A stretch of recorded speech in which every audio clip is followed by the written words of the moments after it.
Welcome everybody to TNCPlus. I'm one half of your co-host Marcellus Howard here with A Millie. We're missing BS right now as he is in LA handling some business. But A Millie, how you feeling right now, my dog? Good. Got a lot of thoughts about this game that happened yesterday and ready to speak about it. Let's go. We have a lot to talk about. I did lose. Okay, so I owe A Million BS a wager. We'll get to that Yes. later. I hit the But score let's on the nail. you 30 bro, to that was 25. insane. Do you have a That time was machine or something? crazy. That's That fucking was insane. crazy. That was crazy. And Crazy. you respect it because you know we don't have any knowledge before the games. But some of the viewers might be like, they knew. But no, Well, if we knew, I would be undefeated. Damn it. facts. So the MVP of this, let's talk about this 3v3 that happened with Team Rob and Team Moon. Is Yes. Day-Day, 8.7 rebounds, 2 steals. He probably had a potential 4 or 5 assists that could have happened. Watching this game, I thought to myself, this is just my opinion, there wasn't really an outstanding MVP. I feel like Day-Day, I've said it, was going to be the best player on the court that game. I feel like he dictated the pace very well.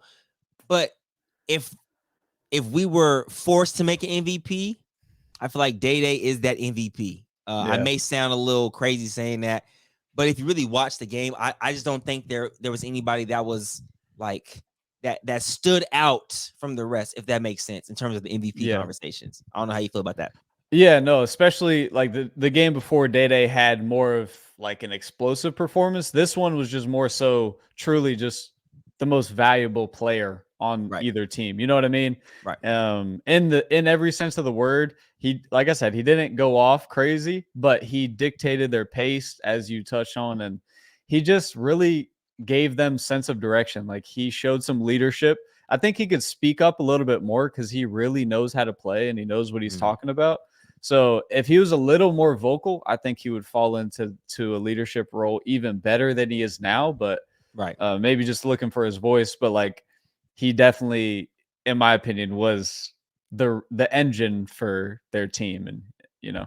Absolutely. And I want to go ahead and throw a wild card MVP in there too. You can also talk about Moon's performance in terms of not on the court, off the court. We've never seen a leader, someone of that stature, say, you know what? I'm playing so bad right now.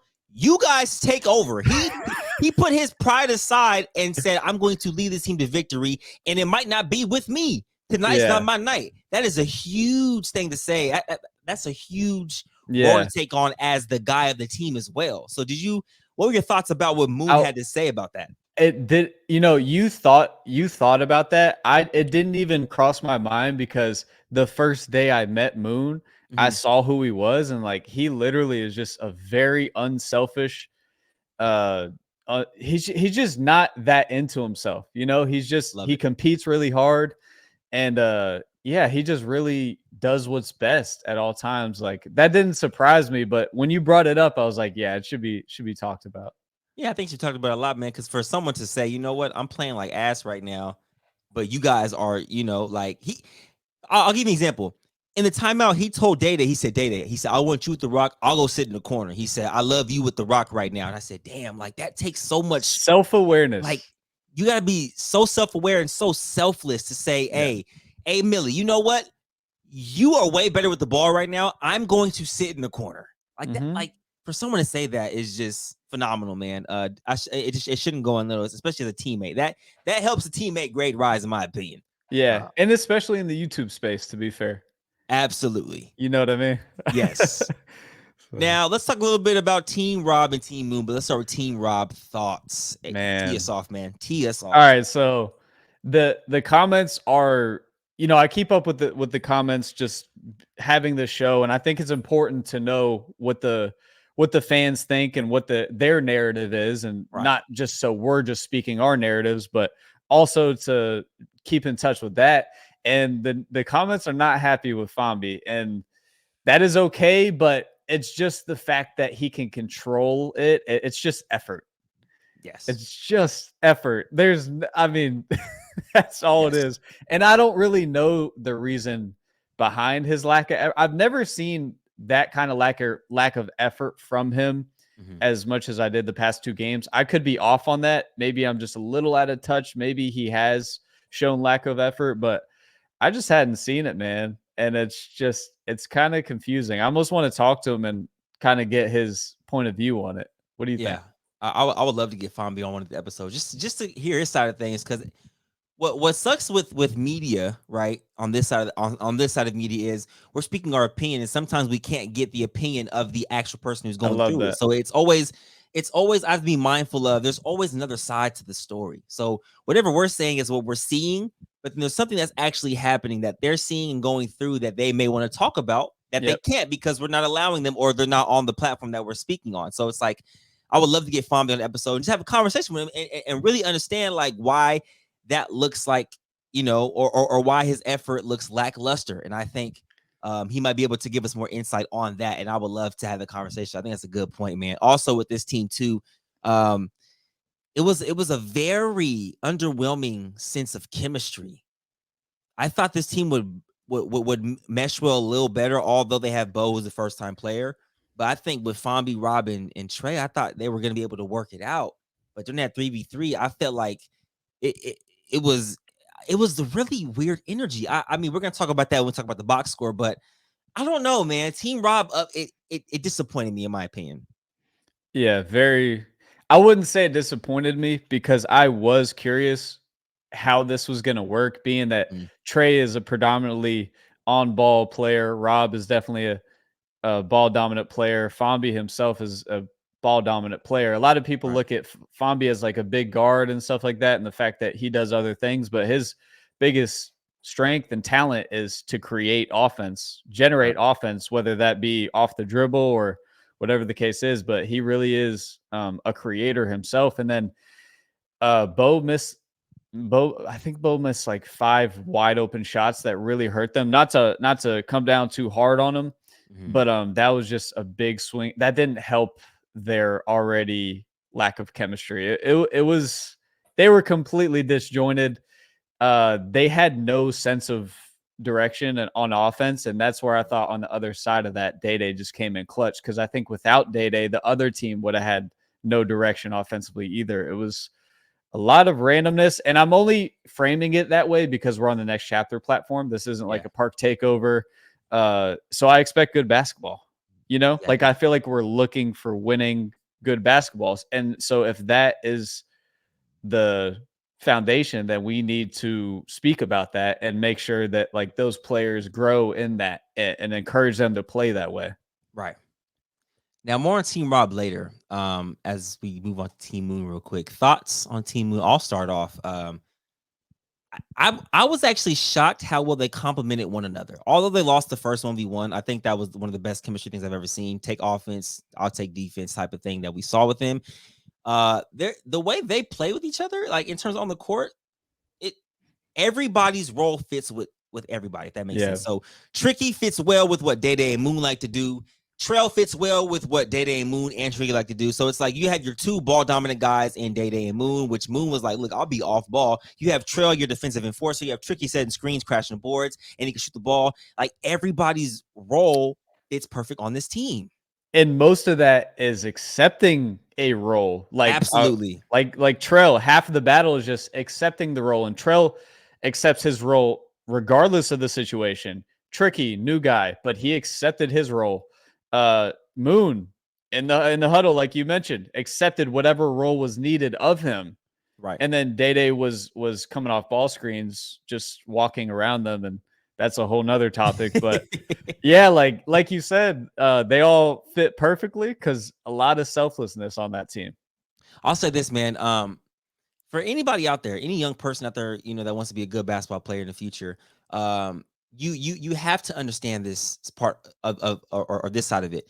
If you're a great player out there, there's going to be games that just are out of your control where you just can't be that dominant of a player on the offensive end. You know what I'm saying? But there's still effort you can give on defense, things of that nature.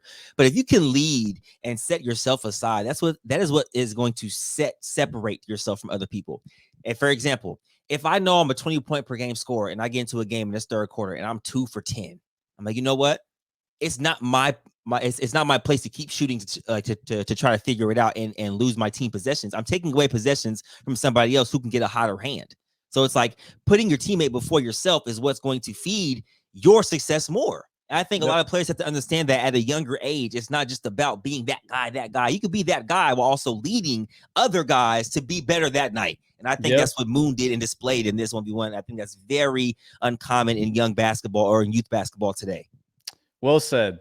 Well Yeah, said. man. Like I just yeah. you're just to expand on that a little bit. Like you can be that guy like Moon is, but then still, I just think it's being selfless is cool, man. Nobody wants to see somebody that's just all about them, Yes. and that should just be encouraged because none of us want to play with that guy that is selfish and wants it to be his night every night. Right. And the matter of the fact is, I mean, if you want to talk about like college basketball, Mm-hmm. uh, only like 1% is going to be that guy. And Every if you night. played college every night, right? Yeah. Like you might have a few good games, but you're playing in a system. Right. So it's just, yeah. Shout out to Team Moon all together, man. Absolutely. Good group of dudes playing together. And not to be too long-winded, I'm going to give 10 more seconds on that. When it comes to college basketball, too, like when you're playing at a certain level, you have scouting reports, and other teams have scouting reports on you. It's that much harder to be the guy. Just saying. So, Amen. Yeah. When you've been it's hard to seen be. already, yeah. If you've been seen on film and all that, yeah. Now, topic 3, we're gonna create the best 3v3 team on the next chapter. Hey, Millie, I say we go back and forth. We can pick the same players, but I think we're gonna go ahead and pick 3 people and then pick a sub. So, okay, I like since it. I lost a wager, you could have first pick or pick first. I don't necessarily know for a fact that this guy is the best option. I'm gonna go with Day Day though. Ooh. Because I just really like the way he's playing right now. I like how he's gonna play with others too. Mm-hmm. Pause if needed, but yeah, I like where I like what I'm seeing from him mentally, like we just talked about. Right. And obviously he's really talented. So I feel like that's a safe pick to build upon. It's tough because we've only seen so many players. We've only seen literally 8 players play 3v3 so far in terms of Team Rob and Team Moon. So we're kind of having to go on a whim and predict who's going to be good at 3v3 setting. I know for a fact this person plays well in any setting. His game transfers. I played against him, played with him a few times, and I would pick Frigga for sure. Oh yeah, on a 3v3 team, absolutely. That'd be my first pick. Okay, so let's. I'm looking at a big now. Who are the bigs in this thing? Kamari, Tricky, Rod. Who else? Am I missing somebody? I think was in that. I'm gonna go. I don't know how much people have seen this guy, but for this season, I'm gonna go with Rod as the big, just because he's so versatile. Yeah, he's just that. I mean, Frigga, Day Day, and Rod. And then who's the last guy we're going with for the super team? Frigga, Day Day, and Rod. So we have to build upon that. It's not just about picking the best guys. Like what fits in there? Frigga, shooter, creator. Day Day, on ball, can run the offense. Rod can pick and pop. Very poised. So now I think we need more so of an enforcer. I agree. I like where you're going. Give me a Diesel.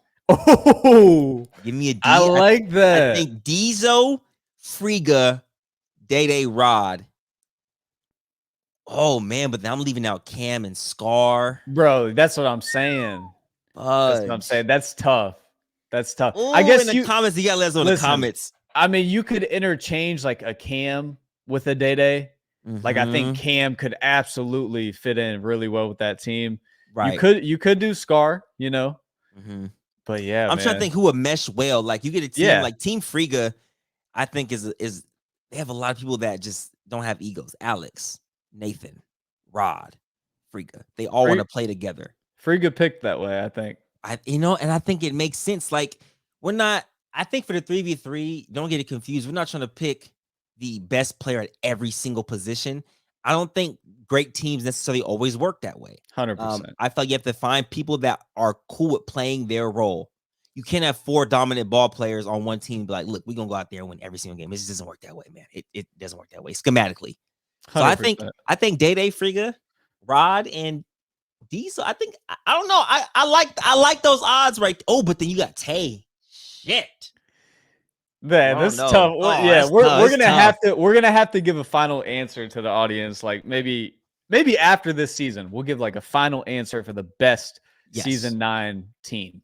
We can give like a first team all 3v3. Yeah. Something like, I like that. That'd it. be fire. I like it. Now, moving forward, we're gonna go talk about this box score. So we're gonna stay on this for about 2 or 3 minutes and then move on to the next matchup. But I'll just say this: this 3v3 was two things: underwhelming and an absolute White House build it up brick fest. It was crazy, and the energy. I feel like they were going so hard that the energy felt obsolete. It just felt weird. Like It did. I don't know. Do you get what I'm saying? Like, can you elaborate on that? I think I don't know that they went hard. Like I don't know that they did. Nobody really like enforced the energy. Pause if needed once again. But no, you're good. You're good. I was waiting for somebody to just like turn the game up, and it just never happened. Nobody tried to grab the reins. Everybody was kind of looking to the side, waiting to see if somebody else was going to do it. Right. There were some guys that played really hard. You know, Moon competed really hard. He played really hard. But yeah, there was some it was lackluster offense. It was a lot of randomness, not a lot of thinking, it seemed like. And that's why I just want to encourage, okay, if that was the case, you got like maybe that wasn't the understanding, but I would like to see better cohesion and better actions off the ball, on both sides, guarding the pick and roll better. The drop you can't have drop coverage and I mean, there's just no fighting. You can't go under the screen and drop coverage. Yes. And there was, and I do think that's how you guard Day-Day, is going under. But I said it in my reaction. The big or whoever's guarding that has to show to discourage him from just sitting behind the screen and shooting, just to show. You don't need to fully commit. But yeah, I don't know if we need like a pick and roll class to teach how to guard it. But it was bad, bro. It was bad. It was bad, man. Yeah, not like I said, it sucks because this was the first 3v3 of the season. I think it set, honestly, I think they'll probably even agree. I think it set a low standard of what to expect in 3v3. So it's like now to beat this 3v3, you probably don't have to do much. So you're like, okay, well, it can't be much worse than this, right? So now I think it's setting a low standard, which may hurt the subconscious mind of the people following after. But I will say this though, I think that was the icebreaker. I don't think any 3v3 from moving on forward from this point, if there is a 3v3, is going to be that bad. I hope not. They shot as a collective, all 8 together, shot a collective of 23% from the field. Oh yeah, 23% from the field. Sometimes shots just don't fall. Yeah, but it was the way the shots were coming. Pause. Yes, it was the way the shots were like happening. I feel like there were a lot of bailout shots. I don't know. The offense was just really stagnant. Yes. It was just, like I said, there was just not a lot of thinking in the offense. They just weren't searching for the best shot. And we're in YouTube basketball, so I do understand it's different, but not on the next chapter. You know, not when winning is the thing that matters. And so once again, if we're gonna break things down and have this show, we have to hold these players to standards of playing the right way, because it's the only way we can have input other than, hey, this is like an amazing player, but like, what if that player is not playing the right way? Right. You know, and that's how the fans look at it too. They want to see good basketball. That's kind of what this brand is. Right. So I agree. Great points.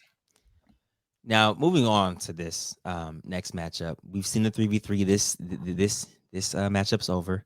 I'm excited for this next one though, man. We have Team.